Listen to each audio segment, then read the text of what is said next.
fazer uma análise de cada candidato é complicado, né? Mas, assim, de uma maneira muito rápida. Você tem o Lula nesse momento, vai usar aí toda a máquina pública, como o PT sempre faz, né? Como a Dilma dizia, o diabo na hora da eleição, tá gastando dinheiro desde o começo do governo, sem se preocupar com amanhã. Vai ser um assunto muito presente nessa corrida eleitoral, a segurança pública, e a esquerda é um horror, né? Capaz de explorar o telhado de vidro com alguma autoridade moral e administrativa, tá se aventando a candidatura de Flávio Bolsonaro, né? Que tem um monte de telhado de vidro.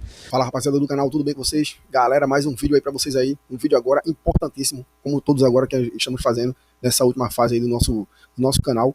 Hoje vamos ver aqui ele, que é um poço de informações, juntamente, na minha concepção, naquele nível de William Vac, Eduardo Oineg, são caras que realmente são crânios, os caras são pesquisadores, são âncoras de seus jornais. Nesse aqui, Felipe Moura Brasil é o âncora do Antagonista, um cara ninja, naquele nível lá, Alexandre Garcia, William Vac, Eduardo Oineg e esse cara aqui também, Felipe Moura Brasil. Os caras são ninjas, são analistas. Ele vai dar aqui pra gente um spoiler dos candidatos que vão concorrer esse ano, né, na eleição para presidente, e ele vai dar a análise dele técnica mais rápida, né, só para dar aquela explanada. Quem tem podres, quem não tem podres, quem já foi bom, quem não é bom, quem tá na corrida, quem só tá de migué na corrida, não tá pra valer. E também vai dar uma surpresa aí, o pessoal não tá dando muita atenção, mas pode fazer um bom estardalhaço nessa eleição aí. Vamos ver aí Felipe Moura Brasil dando umas dicas pra gente escolher quem é quem na eleição esse ano. Só pra lembrar, o cara é um ninja, é um pesquisador, é um cara que realmente estuda o que faz, ele fala realmente com embasamento, é um cara que eu assimilo ele muito ao Eduardo Oineg. Os caras são ninjas, cara. Então vale a pena a gente assistir esse corte aqui e tirar nossas dúvidas, ou pelo menos ter uma direção pra gente começar a escolher os nossos candidatos, né, pro final do ano, beleza? Então vamos embora aqui, Felipe Moura Brasil pra vocês, é nóis. Fazer uma análise de cada candidato é complicado, né? Mas, assim, de uma maneira muito rápida. Mas você tem o Lula nesse momento, vai usar aí toda a máquina pública, como o PT sempre faz, né? Como a Dilma dizia, o diabo na hora da eleição, tá gastando dinheiro desde o começo do governo, sem se preocupar com amanhã, que é o que o petismo sempre fez, apesar de um disfarce inicial ali no primeiro mandato do Lula, e muita gente acreditando que não, ali era diferente, né? Era a mesma pessoa, né? Que as pessoas têm dificuldade de entender métodos e circunstâncias, né? Os métodos, eles estão lá, os objetivos, eles estão lá, e circunstâncias às vezes variam, então você tem começos menos vorazes, eventuais recuos estratégicos, mas aquele culto do Estado como garantidor de tudo, ele estava lá desde a raiz. Então o Lula vai investir mais uma vez na defesa do discurso da defesa da democracia, da defesa da soberania, e nessas pautas mais econômicas aí, de escala, 6x1, de Bolsa Família, como sempre, tentando evitar outros assuntos em que a esquerda perde, como a segurança pública. Não vai conseguir, vai ser um assunto... Não vai conseguir no sentido de evitar, não estou falando do resultado eleitoral. Vai ser um assunto muito presente nessa corrida eleitoral, a segurança pública, e a esquerda é um horror, né? Na segurança pública ao longo das últimas décadas, perdeu totalmente a capacidade de argumentar sobre isso, está sempre... ou está sempre do lado da bandidagem, ou parece estar do lado da bandidagem, né? Quer dizer, não consegue construir um argumento mais sólido que seja convincente, e nem conseguiu avançar exatamente com as propostas, mesmo que algumas tenham sido aventadas no Congresso, e foram aventadas justamente porque existe uma preocupação eleitoral com esse tema, e ele vai tentar dizer, não, nós fizemos a PEC da segurança pública, nós fizemos o PL antifacção e tal. Tudo isso que é motivo de treta sobre o conteúdo no Congresso Nacional, porque a oposição vai e mexe, aí um senador mais independente como Alessandro Vieira melhora um pouquinho, ou mesmo assim é contestado. Mas isso não está ainda na prática, isso ainda não surtiu os efeitos para o cidadão se sente inseguro, nós nos sentimos inseguros andando em grande cidade. Então tem muito telhado de vidro para ser explorado. Só que do outro lado, em vez de você ter uma figura capaz de explorar o telhado de vidro com alguma autoridade moral e administrativa, está se aventando a candidatura de Flávio Bolsonaro, né? Que tem um monte de telhado de vidro. Então isso acaba neutralizando os pontos negativos e fracos do Lula. E repito o que eu falei aqui da última vez, que é para depois não ter corte e tal. No Brasil, muita coisa pode acontecer. E como o PT, o Lula, a esquerda de maneira geral, se envolve um monte de escândalo, é hipócrita em muita coisa, pode acontecer um monte de coisas novas aí que vão gerar um desgaste e tal. E essa é a esperança da família Bolsonaro. Eles falam assim, cara, ok, tá, pode ser que tenha outro, como o Tarcísio, que talvez tivesse mais chance, então não interessa, né? Eles estão preocupados com eles próprios, estão preocupados em tirar o Jair da cadeia e conseguir de todas as maneiras voltar ao poder e tal. Então, assim, tem podre do outro lado e na dúvida vai ter gente que vai escolher a gente. Então vamos arriscar e que se dane se o Brasil for ser sacrificado. Essa é a visão bolsonarista. Né? Eles estão dispostos, mostraram isso várias vezes, no caso do tarifaço, lá atrás, no caso da Lava Toga, estão dispostos a sacrificar o Brasil para garantir a impunidade ou liberdade, dependendo do juízo que você faça, da família. Né? Lá atrás foi por causa de rachadinha, agora é por causa da acusação de golpe. Então, você perde aí uma cartada forte que outros candidatos mais consistentes, com um histórico menos sujo, poderiam ter em relação ao Flávio. Mas, obviamente, tem muito discurso para que o Lula não seja reeleito. Por exemplo, o Supremo Tribunal Federal. Não que a família Bolsonaro botou o Cássio Nunes, mas vai fazer um STF necessariamente bom. Mas o Lula podendo escolher mais 3 ministros, bom, aí domina o STF inteiro, né? Já controla, já tem uma maioria mais ligada a ele, mas vai ter o controle total se ficar no poder mais tempo. Então é óbvio que isso é grave. E seria grave para qualquer lado, qualquer grupo político. Né? Aliás, uma das maiores cartadas, assim, é claro que isso para a população como um todo não é o principal, né? Mas você tem segmentos que acompanham mais. Então uma das cartadas do Donald Trump em 2016 contra a Hillary Clinton foi: a gente não pode deixar eles ficarem com maioria no Supremo. É a Suprema Corte Americana. Escolheria mais 3 juízes da Suprema Corte, o Partido Democrata escolheria, se ganhasse, e ia ficar com uma maioria sólida, folgada. E o Trump acabou conseguindo reverter isso. E houve várias mudanças que foram feitas depois das indicações do Trump. Né? E, obviamente, pessoas, por mais que você possa ter uma discordância aqui e ali, de muito mais consistência do que os indicados aqui no Brasil. Se você comparar os indicados do Trump com o Cássio Nunes Marques, imagina, é uma diferença assim, brutal, por mais que o Trump seja essa figura inconsequente muitas vezes e ególatra, etc. Né?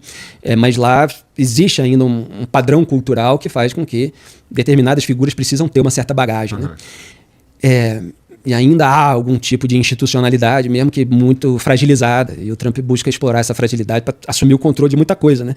Mas você vê que até os 3, e eu apontei isso lá atrás, que o Trump botou lá, eles inicialmente ali recusaram a ação do Texas contra a eleição que o Trump estava contestando, né? Acho que foi 2020, quando ele perdeu para o Joe Biden. Então, você vê, mesmo os indicados pelo Trump não embarcaram, vamos dizer assim, na narrativa de roubalheira eleitoral que o Trump estava aventando. Né?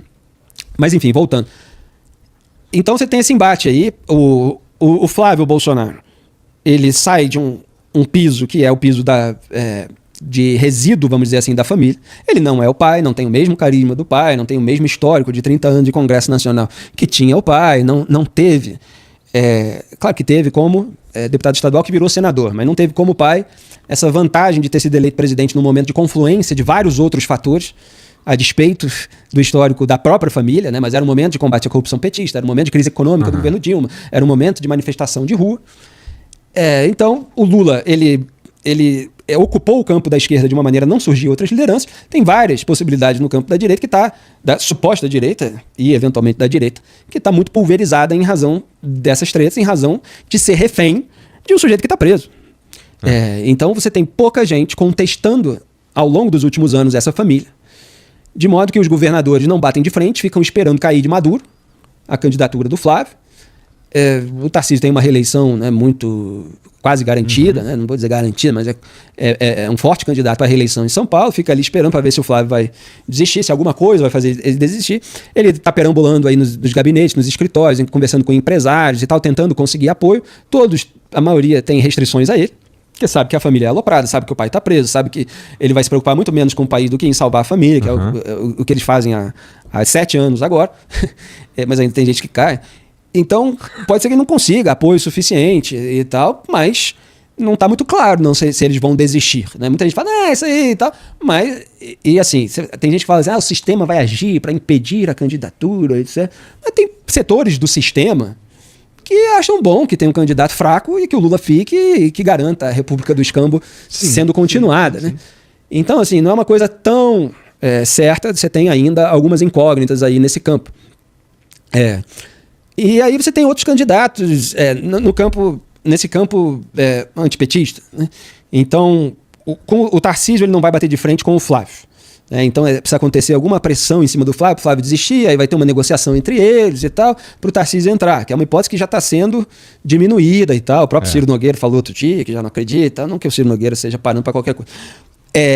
Aí cresce o nome do Ratinho Júnior, né? Governador também, lá da região sul do país, lá na região sul do país, né?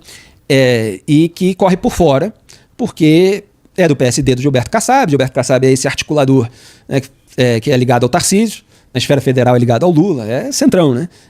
Bota cada pé numa canoa e tem ali uma segunda opção, que pode se juntar com algum outro governador, como o Romeu Zema, como outro. E o Ronaldo Caiado por fora. Assim, o Ronaldo Caiado foi candidato em 1989, então ele já era de uma direita, porque assim, tem muitas variações, né? Tá lá no interior do Brasil, é aquela coisa mais ligada ao agronegócio e tal. Nada é necessariamente todo aquele ideário da direita, mas já era um cara que estava à direita do PT lá na década de 80, né? Muito antes da ascensão da família Bolsonaro no cenário político nacional. Então eles têm um pouco mais de autoridade para falar em, vamos dizer assim, em antipetismo à direita, né? E aí você tem agora o MBL, que virou o Partido Missão, que está fazendo muito sucesso com determinados segmentos da juventude, ali 16 a 24 anos, né? Apareceu até em segundo numa pesquisa nessa faixa etária, que tem um engajamento de rede social, tem uma comunidade. Eles estão criando uma comunidade dentro de determinados princípios, valores, posições políticas, ideológicas, inclusive, que pode ser uma coisa de longo prazo a ser criada por essa geração, não necessariamente com resultado eleitoral tão imediato.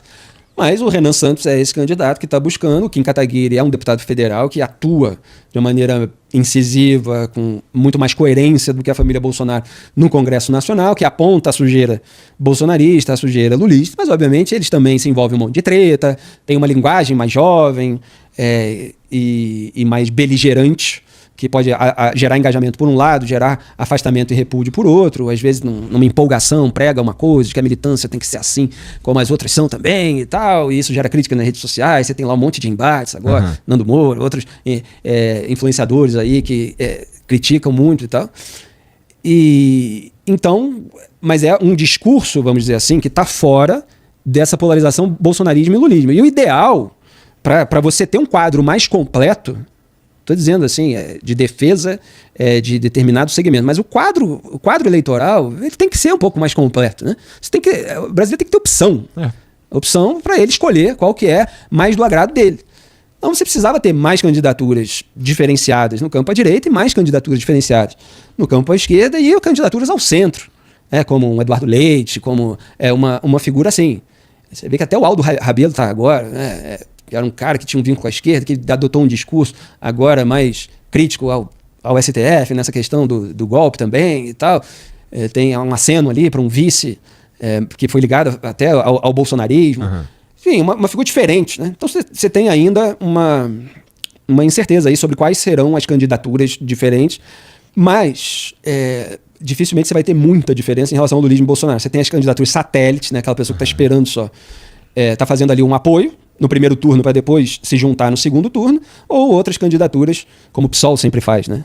No campo da esquerda com o PT, e outras candidaturas nesse campo antipetista que estão esperando a candidatura do Flávio cair, e eventualmente cair até por índice, né? Se eles conseguirem se sobrepor aí no primeiro turno, aí vão para o segundo e aí conseguem reunir o apoio do resto, né? Então, muita gente que não bate de frente até para conseguir um eventual apoio no segundo turno. E aí, rapaziada, o que vocês acharam? Felipe Moura Brasil, o cara é ninja ou não é ninja? Lembrando, jornal antagonista, o cara é profissional. Esse cortezinho que a gente pegou do Flow aí, um corte bem esclarecedor aí pra galera começar a interagir aí, pra ver quem é quem aí nessa corrida eleitoral aí, nesse ano. Então, esse foi o vídeo pra vocês aí, espero que vocês tenham gostado aí e tiveram tirado algumas dúvidas também, né? Beleza? Valeu, até o próximo vídeo, um abraço e é nóis.